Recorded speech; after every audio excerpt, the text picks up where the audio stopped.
Bueno, primero, muchas gracias por la invitación al rector, a la UFRO, a todos los académicos invitados, ahí a mi amigo Baquedano, compañero de muchas batallas también. Yo voy a hablar en esa doble dimensión de presidente de la Comisión de Medio Ambiente y presidente de la Comisión del Futuro, que hemos estado acá varias veces y estamos en un proyecto muy interesante que yo espero que se pueda articular. Yo sé que el rector es el más interesado de constituir un Consejo Regional del Futuro. Nosotros lo estamos haciendo a nivel nacional, un poco mirar de una visión prospectiva de cuáles son los escenarios en que se va a desarrollar nuestros territorios, por una razón muy simple: las principales posibilidades de Chile de tener desarrollo vienen desde los territorios. Y hay que establecer la vocación de uso de cada territorio, y ese tiene que ser un proceso democrático, participativo, con las universidades, con sus expertos, con sus expertas, con sus técnicos, con los emprendedores, con la ciudadanía, con los decisores, y creo que hay que hacer apuestas con foco. Porque no es la misma educación que tenemos que hacer, por ejemplo, en la Patagonia que la que tenemos que hacer en el desierto de Atacama. Son mundos y oportunidades distintas, no son los técnicos iguales, los mismos que hay que formar, no son los doctores que tenemos, no son los mismos énfasis que tiene que tener yo diría la investigación académica y universitaria, y lo que tenemos que generar incentivos muy fuertes es para fortalecer las ciencias básicas, que yo creo que es el pilar, pero también generar incentivos para que el mundo científico esté también con más posibilidades de transformar la investigación de ciencias básicas en transferencia, en instrumentos concretos, en soluciones para sus territorios. Y yo tengo la convicción de que Chile tiene en el siglo XXI oportunidades que no tuvo jamás en la historia. Y de nosotros depende de aprovecharla. El problema es que tenemos 0,38% del producto destinado a ciencia, que es nada, es bien vergonzoso. La OCDE tiene 2,4% del producto, pero Chile le baja el promedio a la OCDE.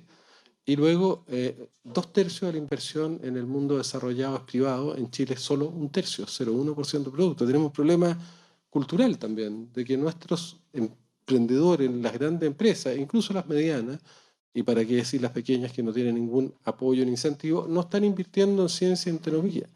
Yo lo que creo que puede pasar es la disrupción. Es que nuestras empresas sean disruptadas. Así como Kodak desapareció con 120.000 trabajadores por una pequeña empresa en ese tiempo que tenía 37 trabajadores, que Instagram, eso puede empezar a pasar. Yo creo que el retail hoy día está amenazado por ejemplo, Amazon Go, que no tiene cajero. Y así sucesivamente. Entonces, o las empresas se autodisruptan, invierten en ciencia y tecnología, o yo creo que van a pasar a ser instituciones del pasado. Bueno, el cambio climático, yo pienso que hay dos grandes desafíos que tiene la humanidad, de mi punto de vista: el cambio climático y la gobernanza de la inteligencia artificial. No voy a referir a la gobernanza de la inteligencia artificial porque creo que es un tema mayor, donde la inteligencia artificial nos puede permitir vivir los 100 mejores años de futuro de nuestra historia, o los 100 peores, esa es mi opinión. Pero el cambio climático es un desafío que tal vez es distinto al de la inteligencia artificial, porque yo creo que respecto a la inteligencia artificial somos todos analfabetos, somos todos principiantes. Es una aventura en un viaje a lo desconocido, donde nadie tiene conocimiento. Yo creo que no hay una ciudadanía empoderada de ni siquiera la problemática que está detrás de los datos, de los algoritmos. En cambio, yo creo que la diferencia con el desafío del cambio climático es que tenemos una evidencia científica con una robustez y una solidez que yo creo que es incontrastable. Yo creo que los negacionistas no es que no entiendan y no compartan la evidencia científica, sino que anteponen otros principios, otros valores más importantes que los riesgos, que el peligro, que la evidencia científica. Es decir, anteponen el sentido de la ganancia, de una visión individualista que los hace a priorizar por sobre la evidencia científica yo diría, otras prioridades. Pero a mí lo que me interesa plantear en un evento como este es la urgencia. Yo creo que no hay una conciencia del drama y de la urgencia que está viviendo la humanidad. Y mi opinión es que la COP20 de París, que yo participé, creo que los acuerdos de la COP de París no se van a cumplir. Como no se cumplieron los de Kioto, ¿Qué es lo que decía Kioto? Que iban a disminuir en un 5% al 2010 las emisiones en relación a las que había en el año 90. ¿Y qué pasó? Aumentaron en un 40%. Entonces, ¿qué es lo que estamos viviendo hoy día? Estamos viviendo que, a pesar de las alertas, que son bastante catastróficas, si ustedes miran el último acuerdo del IPCC de Corea del Sur, ¿qué es lo que amenaza? Dice, mire, no se está cumpliendo, esto fue el año pasado, no se está cumpliendo, o a principio de este año en realidad, no se está cumpliendo la expectativa de París de que la temperatura no aumente más de 1,5 grados, pero la temperatura puede entrar en una fase de 2 a 3 grados, pero además alerta sobre un proceso de extinción masiva de la biodiversidad que afectaría al 10% todas las especies. Cuando uno empieza a hablar de ese escenario, está hablando ya de un proceso de extinción masiva, de una sexta extinción masiva. Han habido 5 extinciones masivas, hace 65 millones desaparecieron los dinosaurios, pero desaparecieron cerca del 70-85% de todos los seres vivos. Pero no fue en un periodo radical. Una parte desapareció, claro, al caer este asteroide que tenía 10 kilómetros cuadrados en el Golfo de México, pero una gran parte de ellas desapareció en un periodo relativamente prolongado. Nosotros estamos viviendo, de acuerdo a los estudios científicos, estaríamos ya viviendo un periodo de extinción masiva. Entonces, ¿cómo uno puede graficar la importancia y yo diría, la urgencia de esto? Si uno mira cuánto ha aumentado la temperatura de 1850 a la fecha, la temperatura que hoy día nos está generando esta situación compleja, la temperatura parece como insignificante. Solo ha aumentado 1 grado en 160. Ese grado de temperatura, para que uno tenga una dimensión, como un grado promedio puede generar estos eventos, bueno, ese grado es el que tiene a Chile, por ejemplo, que en los últimos 30 años, no, en los últimos, yo diría desde el 2010 a la fecha, ha disminuido un 30% la pluviometría. O desde el 2010 a la fecha, en la zona central ha aumentado la temperatura entre 0,5 y 1,5 grados en relación a los 20 años anteriores. Ese grado de temperatura el que tiene los aluviones en Chañaral y los que nos tienen esta mega sequía que estamos viviendo en la zona central, por lo menos desde, uno pudiera decir, desde la región de Atacama hasta Temuco estamos viviendo una situación de mega sequía. Pero ¿cuáles son los pronósticos del IPCC? Es que en los próximos 20 años la temperatura aumentaría 2 a 3 grados e incluso puede entrar a los 4 grados, pero en 20 años. Si uno piensa que en 170 años 1 grado ha generado esta situación de catástrofe, imagínense ustedes la capacidad de adaptación que van a tener todos los seres vivos en un periodo de 20 años si la temperatura son 2 a 3 grados. Esos son promedios. Lo que pasa es que esos promedios enmascaran pics de temperatura que van a ser altísimos. Entonces, yo quiero además comentar un estudio muy interesante que hizo Tim Jackson, que es un economista inglés, que invitamos al Congreso del Futuro el año antepasado, que fue encargado por el gobierno inglés de hacer una modelación. Pablo, que vino antes Pablo, ¿sí? Pablo hablaba que la temperatura está relacionada con el CO2 y que el CO2 ha transitado entre 180 partes por millón a 280 partes por millón en los últimos milenios. Cuando se acerca a 180 partes por millón son periodos de glaciación y cuando se acerca a 280 son periodos interglaciales, es decir, de aumento de temperatura. Y es muy interesante porque ya superamos, hace un buen rato, estamos superando los 410 partes por millón. Eso es lo que hace el aumento de temperatura. Todos los estudios científicos se plantearon cuál es el escenario máximo que el planeta Tierra soportaría. Porque el planeta Tierra es como un ser humano, es como un ser vivo. Los que son médicos saben que el sistema humano, el cuerpo humano, nuestro ecosistema funciona en rangos de temperatura tremendamente acotados. De hecho, cuando una persona tiene bajo 35 grados, uno empieza a preocuparse porque puede entrar en hipotermia, o si supera los 43, 44 grados, uno lo toma y lo pone en una tina con hielo. Porque todo el sistema vivo está estructurado para vivir en rangos muy estrictos de potasio, de acidez, de temperatura, y el planeta, si ustedes miran, se comporta exactamente igual. La vida en el planeta tiene rangos que son muy, yo diría, rigurosos, salvo para algunas especies como los tardígrados y como la bacteria, que ya es otro tema, porque son seres muy particulares que pueden vivir en situaciones y por eso se denominan extremófilos. Entonces, el estudio que hace Tim Jackson es interesante porque él se plantea, a partir de la evidencia científica, que el escenario máximo que tenemos que tener al 2050 son 450 partes por millón. Yo creo que es mucho. De hecho, la NASA dice que el máximo para el planeta son solo 350 partes por millón. Pero imaginemos que fueran 450 partes por millón, que ya es una visión bastante optimista. Entonces, al 2050, el planeta Tierra debiera tener no más de 9.000 millones de habitantes. Podríamos estar en 10.000 millones por el crecimiento que están teniendo los países africanos y lo que está teniendo India y otros países. Pero imaginemos que seamos optimistas, que son 9.000 millones. Y el ingreso PIB promedio es más o menos un poco más de 6.000, 6.100, 6.200 dólares, porque toda esta comunidad de seres humanos tiene que alimentarse, tiene que vestirse, tiene que transportarse. Entonces, cuando Tim Jackson hace esta modelación, tiene que calcular, bueno, cuál es la ecuación y cómo podemos llegar efectivamente a los 450 partes por millón al 2050, sabiendo que vamos a tener más población y que va a haber un aumento del consumo sostenido y progresivo. Entonces, esto es una ecuación que tiene que ver con multiplicar la población, los 9.000 millones de habitantes, por el PIB per cápita, por un coeficiente que se llama la intensidad de gramos de CO2 por dólar gastado, que hoy día más o menos son como 740, 750 gramos por dólar gastado. Eso es lo que estamos emitiendo.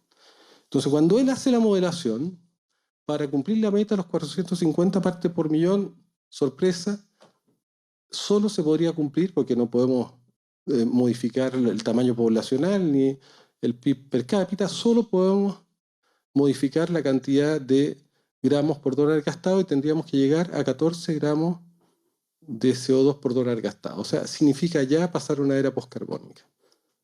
Entonces, ese escenario significa, ayer, este estudio fue hecho hace 5 o 6 años. Entonces, la pregunta es, ¿estamos en condiciones de cumplir ese escenario planteado por Tim Jackson de llegar a 14 gramos por dólar gastado ahora, cuando estamos en 725, 750 gramos por dólar gastado? Entonces, miremos la evidencia. El último informe de la Agencia Internacional de Energía del año pasado, que se entregó este año, pero que compara el 2008 con el 2017, ¿qué dice? Sorpresa, las emisiones de CO2 en vez de disminuir aumentan. O sea, no solo no se cumple el Acuerdo de París, sino que aumentan. ¿Cuánto aumentan? En 1.7%. Para que ustedes tengan una idea, las emisiones totales son 33 gigatoneladas de CO2. Bueno, por ejemplo, Estados Unidos está emitiendo 4.8 gigatoneladas de CO2. Es uno de los principales emisores con China, que produce 9.4 gigatoneladas de CO2 y India, que producen 2.2 gigatoneladas de CO2. El total, bueno, de todos los países 33, pero en 2017 aumentó 3.1% su emisión, China 2.5% y cuidado, porque India lo aumentó en 4.8%. Y el consumo de gas natural aumentó en 4.6%. Y si uno lo lleva a barriles de petróleo, ¿ustedes qué creen? ¿El consumo de barriles de petróleo están aumentando o disminuyendo? Aumentando. Aumentan los autos, aumentan los viajes, aumentan los aviones. No hay ningún elemento, ningún antecedente para decir que se están tomando mínimamente acciones para poder enfrentar el cambio climático. Y segunda cosa, el modelo de consumo de nuestra humanidad occidental y en general. Es un modelo de consumo del úsalo, bótalo, o sea, bienes durables que no son durables. Antes una máquina lavadora se hacía para 15 años y hoy día se hace para 3 años. Un teléfono celular a los 6 meses está desechado, porque el modelo de consumo, de novedad, de este modelo post-neoliberal es de esa manera, y por lo tanto lo que sobre el medio ambiente como nunca antes había existido. Entonces, ese modelo de consumo del úsalo, bótalo, ¿disminuye o aumenta? Yo digo aumenta. De hecho, la crisis de la política y las religiones hacen que ese modelo de consumo reemplace el sentido de vida de las personas. Hoy día es el consumo. Y es el consumo de ese tipo de consumo. Y el consumo y las marcas hoy día son lo que le da estatus y le da sentido de existencia a las personas y que es su dimensión aspiracional. Dime la marca que usa y yo te digo quién eres. Entonces, en ese contexto, yo creo que la primera noción es la toma de conciencia del problema que evidentemente tiene una gravedad extrema y por lo tanto las políticas que se están tomando yo creo que son totalmente insuficientes. Tal vez tenemos que llegar a una situación mucho más dramática para cambiar el modelo ahora. COP25, ¿se cumplirá el acuerdo o habrá algún acuerdo posible en la COP25? Yo creo que no. O sea, creo que las condiciones de hoy día son peores que las condiciones de París. Porque miren lo que acaba de pasar. Yo tuve la suerte de estar con el canciller francés en mi casa el viernes, que vino a Chile, se reunió con el presidente Piñera, y él tenía mucho interés, me dijo, de reunirse con Bolsonaro, porque quería discutir el tema de la intervención en la Amazonía, de la minería en la Amazonía. Y tenía una reunión fijada. Miren lo que hizo Bolsonaro. Llegó el canciller a Brasil, suspendió la reunión media hora antes, dijo que tenía algo mucho más importante, se fue a una peluquería, se cortó el pelo y sacó la foto de la reunión mucho más importante que tenía, por la cual había cancelado la reunión con el canciller francés. O sea, el mensaje era clarísimo. O sea, a Brasil no le interesa el cambio climático. Acuérdense que Brasil era la sede de la COP25, el principal país, el más impactador desde el punto de vista del cambio climático en Latinoamérica. Y Brasil que ha dicho, miren, nosotros vamos a seguir interviniendo en la Amazonía, vamos a hacer la minería, olvídense del cambio climático. Con los chinos, ¿qué creen que va a pasar con China? ¿Que tiene alguna posibilidad y voluntad China de avanzar en cambio climático? Yo le digo, ninguna. Ninguna. Los chinos están en un modelo de competencia brutal con Estados Unidos. Empezó la Tercera Guerra Mundial, que yo llamo la guerra silenciosa, porque no es guerra fría, sino guerra del ciberespacio. Yo creo que los chinos no van a comprometer nada y son los principales emisores. 9.8 gigatoneladas son de ellos, de las 33 gigatoneladas que se emiten en el planeta. Estados Unidos. ¿Piensan ustedes que hay alguna voluntad de Estados Unidos de cumplir? ¿Han escuchado a Trump? Cuando fue la COP de París no estaba Trump, estaba Obama, ¿no? Que yo diría que es una persona totalmente progresista respecto a este tema y a pesar de eso, entonces yo no tengo expectativa de que la COP25 pueda resolver los problemas y los desafíos que tenemos por delante y lamentablemente esta es una de las últimas oportunidades que tiene la humanidad para enmendar el rumbo. Y es por eso yo diría la disociación entre la gravedad del problema. Yo pienso que va a haber una incertidumbre y una angustia creciente en la ciudadanía de emergencia, de urgencia, pero una disociación total, desvinculación, desincronización con la actitud de los decisores más relevantes del mundo. Yo creo que eso es muy, muy complejo. Entonces, ¿nosotros qué vamos a hacer? Como Parlamento vamos a hacer, y Congreso del Futuro, nos aliamos con la UIP, la Unión Parlamentaria Internacional, para hacer una COP parlamentaria el 2 de diciembre, donde esperamos que pueda haber un poco más de sensibilidad en el mundo parlamentario, que además es más diverso que respecto a los gobiernos. Pero tampoco tenemos mucha expectativa. Van a haber varias ciudadanas que creo que son muy importantes, van a haber cumbres científicas que son muy importantes, pero yo les digo, el escenario que hay para la COP25, de mi punto de vista, no es bueno. Y entonces, yo diría, si uno se introduce en algunos temas de Chile, ¿qué puede hacer Chile? Bueno, yo creo que Chile lo que puede hacer es aprovechar la oportunidad de haber planteado ser sede para la COP25, de avanzar por lo menos nosotros en desafíos que son muy fundamentales, porque también lo decía Pablo, que Chile va a ser uno de los países afectados a nivel planetario justamente por el cambio climático y ya estamos viviendo las consecuencias. Entonces, yo lo que creo que nosotros tenemos que aprovechar esta ventana para avanzar, en lo que no hemos podido avanzar. Lamentablemente, el gobierno, yo creo que aquí tiene claramente un doble discurso, porque por una parte hacen una importante alocución o una importante invitación a la urgencia, al cambio climático, su importancia, pero las políticas que tienen no tienen nada que ver con el discurso que están planteando, por lo menos a nivel central. Yo les quiero dar varios ejemplos. El proyecto que enviaron sobre modificación del sistema de evaluación de impacto ambiental es peor que el que ya hay. Y yo considero que tener un sistema de bajo estándar, tener una institucionalidad ambiental débil, que no tiene ninguna garantía y que no tiene ninguna legitimidad, creo que es el peor negocio para Chile. Es peor negocio porque imagínense que en Chile existen zonas de sacrificio, que son zonas legales. Son espacios legales donde habitan seres humanos, donde se permite que las normas se superen. Cada vez que se supera una norma, se establece una norma, se hace en salud porque sobre ella hay un riesgo aceptable de enfermar y morir por ese contaminante que está normado. Bueno, se hace una norma de azufre, que es, pero se permiten 131 días de excedencia o 131 veces de excedencia. Eso es condenar a una comunidad de por vida. Y eso está pasando en Coronel, está pasando en Puchuncaví Ventana. Después se hace un plan de descontaminación que establece que a 3 años se permite exceder cada año 131 veces la norma de azufre. Entonces, cuando uno tiene ese tipo de lógica, quiere decir que esta institucionalidad no sirve. Pero tampoco le sirve a los empresarios, porque los empresarios pensaron que tener una exigencia de bajo estándar iba a ser bueno para ellos, un fast track. Pero ¿qué es lo que pasa? Como no tiene ninguna legitimidad la institucionalidad, ¿saben quién hoy día es el que administra la responsabilidad ambiental? Lo hacen los tribunales de justicia. Todo proyecto hoy día termina en los tribunales de justicia, con resolución de calificación o sin resolución.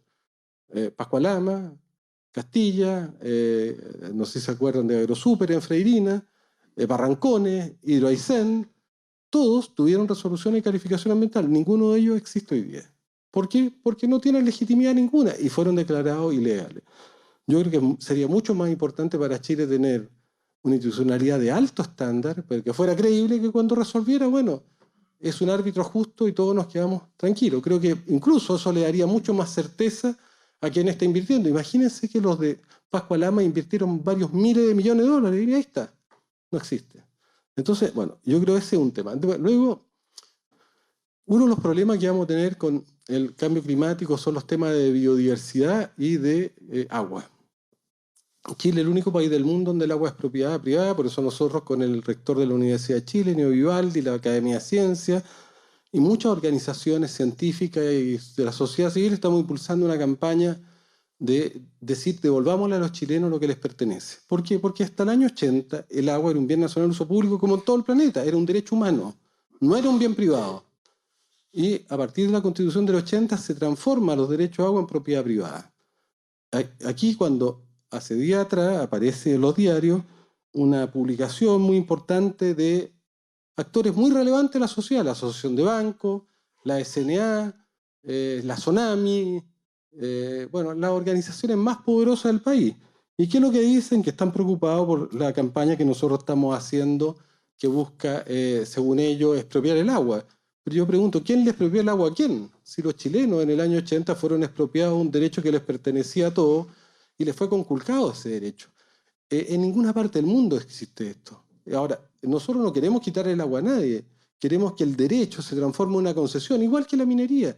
Dígame, ¿en qué empresario minero tiene problemas al tener una concesión? La puede transar, vender, pero ¿sabe lo que pasa? Es posible que existan regulaciones por parte del Estado si es una concesión.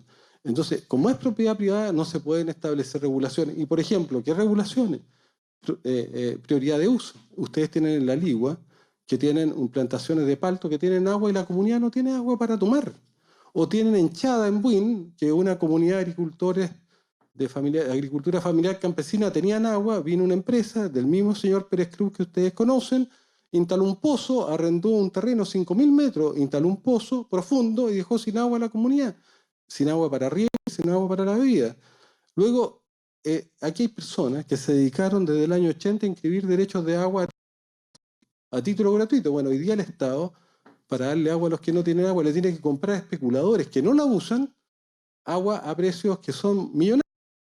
Entonces, lo que nosotros queremos es restablecer el agua como derecho humano. Entonces, ¿cuál es la actitud que tiene hoy día el gobierno? Porque la presidenta Bachelet envió una reforma al Código de Agua justamente que restablecía el agua como bien nacional de uso público, son las declaraciones del ministro, que ahora está de ministro de Economía, pero era Obras Públicas en febrero, que envía una indicación sustitutiva para cambiar el proyecto Bachelet y decir, mire, los derechos de agua serán privados a perpetuidad. Yo pienso que eso en el contexto del cambio climático va a ser dramático, porque los derechos en Chile están sobre otorgados. Y piensen que solo los ríos que van desde Copiapó a Valparaíso han disminuido en un 75% sus caudales. Y que el resto de los ríos hasta acá han disminuido al menos entre 25 y 30% sus caudales. Por lo tanto, derechos de agua que se habían entregado hoy día no existen y van a ser mucho más complejo a futuro toda la que es la gestión del agua y cómo se va a priorizar el agua para el consumo humano y cómo se va a priorizar el agua para, por ejemplo, la agricultura, para la alimentación. Entonces, tenemos temas que son cruciales. Luego, nosotros presentamos un proyecto de ley para proteger glaciares. Entonces, ¿qué dice la autoridad? ¿Quién pensamos una ley de protección de glaciares si la minería no interviene en glaciares? Bueno, si no interviene en glaciares, ¿por qué se preocupan de que estemos haciendo una ley que protege glaciares? Bueno, por el tema de los glaciares, que los procesos climáticos van a ser tremendamente complejos y yo creo que por lo menos octubre, y lo estamos viendo, a mayo no va a haber lluvia. Y la única agua que van a tener distintos lugares en la zona central van a ser glaciares. Y por lo tanto, ya los glaciares están retrayéndose por el calor, pero además se están retrayendo porque la contaminación de las ciudades y de la minera emite polvo y el polvo se deposita sobre los glaciares que son blancos, un glaciar es absolutamente blanco, pero si yo deposito polvo encima tiene una capa gris que disminuye el efecto alveo y empieza a atrapar calor y se empiezan a derretir. Si más encima se permite su intervención nos vamos a quedar sin glaciares. Entonces yo lo que digo, mire, podemos desafectar un glaciar, pero hagámoslo por una ley de la República, de cara al país, que sea una decisión de Estado. Bueno, el lobby que hay para que no haya ley de glaciares es inmenso. Se envía un proyecto que se llama un proyecto para estimular la economía de procrecimiento, que son solo de regulaciones ambientales. Creo que de verdad haya conciencia en nuestro nivel empresarial y en nuestro nivel decisor de manera bien transversal, porque esto también ocurrió en el gobierno anterior, para ser justo, no hubo ninguna voluntad de avanzar seriamente en materia ambiental, y yo pienso que eso es un drama. Ahora, ¿qué puede hacer Chile? Bueno, lo que nosotros estamos haciendo con la comunidad científica, a partir de la Comisión de Futuro, estamos organizando distintas comisiones en distintos ámbitos, colaborando con el CR2, que está justamente en la instancia científica de la COP25, que son científicos de muy alto nivel, de muchas universidades, no sé si están todas representadas, pero de muchas universidades. Estamos planteando una ley marco de cambio climático alternativa, en cierta manera, la estamos introduciendo a través de leyes. Ya introducimos una ley, por ejemplo, para prohibir el uso preventivo de antibióticos en la salmonicultura. En Estados Unidos ya hay lugares que dicen, mire, este restaurante tiene salmón, pero no es chileno. O, por ejemplo, para proteger humedales, o, por ejemplo, para regular la acuicultura, para proteger a la acuicultura de ellos mismos, ellos son sus propios enemigos. Bueno, un conjunto de iniciativas que yo creo son muy importantes para poder... tiene que hacer Chile. Bueno, yo creo que tenemos oportunidades muy importantes en el ámbito de la energía renovable. Chile tiene el desierto más irradiado del planeta. Chile debería ser un centro neurálgico mundial de la investigación tecnológica en células fotovoltaicas y en hidrógeno, y el litio. Digo hidrógeno porque el hidrógeno va a sustituir rápidamente a la batería, pero Chile no está haciendo la investigación que tiene que hacer en esa materia ni en células fotovoltaicas, y ahí tenemos que tener un foco de mayor interés. A nivel de Naciones Unidas hay una propuesta, que tal vez una de las más interesantes hoy día y de las pocas que yo creo que podría tener viabilidad, que es forestar 900 millones de hectáreas en el planeta. Si se reforestan 900 millones de hectáreas en el planeta, se podría capturar 205 gigatoneladas de CO2. Para que ustedes tengan una idea, la emisión anual son más o menos 33 a 34 gigatoneladas. ¿Por qué es urgente esto? Porque si además aumenta la temperatura, se va a descongelar la banquisa antártica. Para que ustedes tengan una idea, solo debajo de la banquisa antártica hay un permafrost. ¿Qué es lo que es el permafrost? Es materia orgánica que quedó atrapada y congelada. Si se descongela y se descompone ese permafrost, el aporte que haría al planeta en un periodo muy breve sería de 1.700 gigatoneladas. Ese es el potencial acumulado que hay ahí. ¿Se dan cuenta? Eso sería como encallar ya. Si eso ocurre, yo creo que entramos en una situación catastrófica. Y eso podría ocurrir. Entonces, el tomar medidas, cuando yo hablo de la urgencia, son medidas urgentes, son hoy día. Lo que hagamos en nuestros próximos 5 años va a cambiar la historia o va a definir la historia del futuro. Entonces, Chile, yo creo que nosotros tenemos que dar un ejemplo, le hemos propuesto al presidente, hicimos una reunión con cerca de 50 o 60 representantes del mundo científico diverso, vamos a ir trabajando, así que aprovechamos a invitar a los que tengan interés, vamos a elaborar un documento marco para que Chile entre en un proceso de reforestación de 2,5 millones de hectáreas. ¿Cuál es el compromiso de Chile? 100.000. Pero 100.000 es nada. 100.000 es ni siquiera simbólico. 2,5 millones de hectáreas. Ahora, tampoco se trata de reforestar con exóticos. Nosotros no tenemos un problema con los exóticos, pero queremos que fundamentalmente la reforestación se haga con especies nativas. Una parte importante se pueden hacer en bosques nativos que están degradados o que están intervenidos, y tenemos un potencial muy importante en áreas silvestres protegidas. También tenemos en bosques nativos que están degradados en zonas privadas. También podemos reforestar todas las zonas periurbanas que nos ayudarían a enfrentar los problemas de contaminación de PM2.5, por ejemplo en Santiago, y debiéramos también ponerle un poco de inteligencia a ver cómo enfrentamos la reforestación con especies exóticas. ¿Por qué? Porque tenemos que hacer balance hídrico de cuenca. ¿Por qué? Porque, cuidado, el plantar árboles, tanto nativos como exóticos, tiene un problema, o sea, tiene posibilidades porque mejoran los suelos, tienen un impacto desde el punto de vista de mejorar los ambientes. Incluso se ha demostrado a través de estudios científicos que Chile debería profundizar, que se llama la bomba biótica, que si uno tiene plantaciones extensas densas de bosques nativos y en menos cantidad o en menos calidad de bosques exóticos, se puede producir una evaporación de agua que hace disminuir la presión, y eso hace que se desplacen masas de aire del océano hacia el continente, lo que podría generar ayuda de lluvias, por ejemplo. Son modelos que deberíamos estudiar, pero de todas maneras, para que uno tenga una idea, un bosque nativo consume cerca de 500 milímetros de agua por hectárea al año, y un bosque exótico puede llegar a consumir cerca de 600 hasta 600. Tenemos que hacer un balance, porque si el agua es escasa, de alguna parte tiene que salir el agua. Pero nosotros no tenemos problema en que podamos también tener una estrategia de desarrollar especies exóticas. De decir, mire, lo vamos a hacer solo con nativos, que debe ser la prioridad, pero con una modalidad, con un condicionamiento de desarrollo de exótico que tenga que ver resolución problemas con comunidades indígenas, por ejemplo, con pueblo originario, que es fundamental, y de qué manera uno puede permitir o evitar o impedir que ocurra lo que hoy día ocurre, que al lado de las grandes plantaciones exóticas tienen los sectores o los bolsones de pobreza más extremas que hay en Chile. Entonces, tenemos que empezar a combinar, pero también podríamos usar la biomasa, por ejemplo, para resolver el problema ambiental de Temuco. Temuco no tiene solución si no hay un cambio cultural. Si cada persona sigue usando su chimenea o su cocina, ustedes están condenados a un... Yo llamo esto una eutanasia social. Yo conozco muy bien el tema de PM2.5, fui yo el que vino a Temuco a plantear que había que decretar zona saturada a Temuco por PM2.5. La norma que tenemos hoy día no es la verdadera norma de salud. Ustedes tienen una norma 50 microgramos PM2.5 por 24 horas, y la norma de salud es 25. Cada vez que suben 10 microgramos sobre 25, aumenta en 1% el riesgo de morir. Piensen que ustedes pueden llegar a tener niveles hasta de 300 o 400. Piensen qué significa eso desde el punto de vista del riesgo a salud.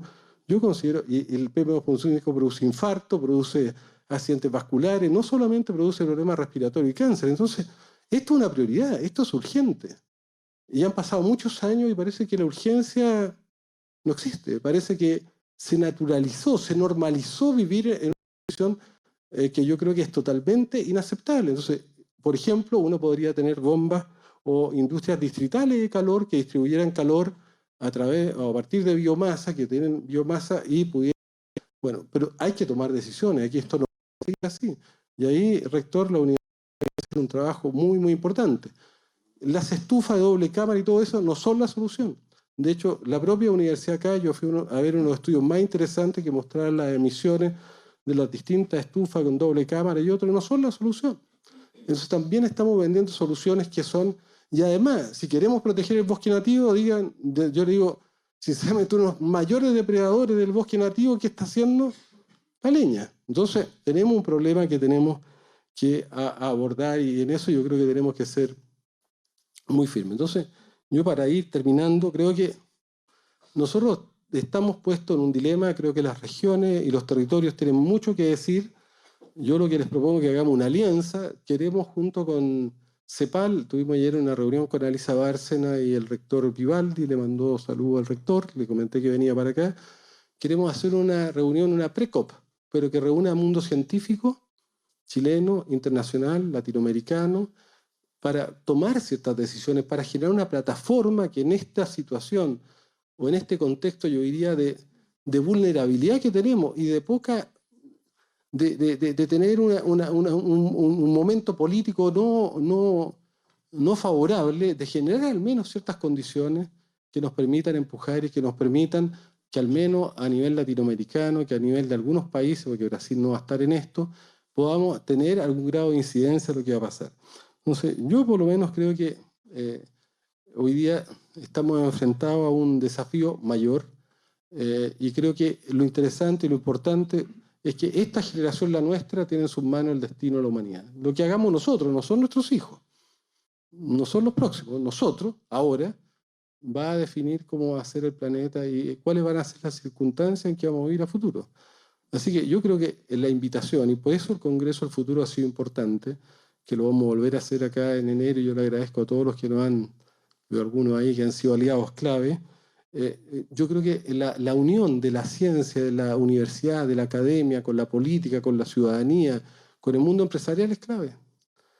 Creo que si siguen haciendo reuniones científicos sin decisores o reuniones de parlamentarios sin científicos y sin académicos, unos somos ciegos y los otros no tienen los instrumentos. Si no juntamos a un mundo, yo les digo verdad, no hay ninguna posibilidad de resolver los desafíos que tenemos. Y yo creo que tenemos que convencer también a nuestro gobierno de avanzar en esto y que no sea solo una dimensión simbólica, sino que de verdad Chile sea un ejemplo y proponga modelos, proponga un ejemplo a seguir por parte de otros países que nos permitan que esta COP logremos algunos avances.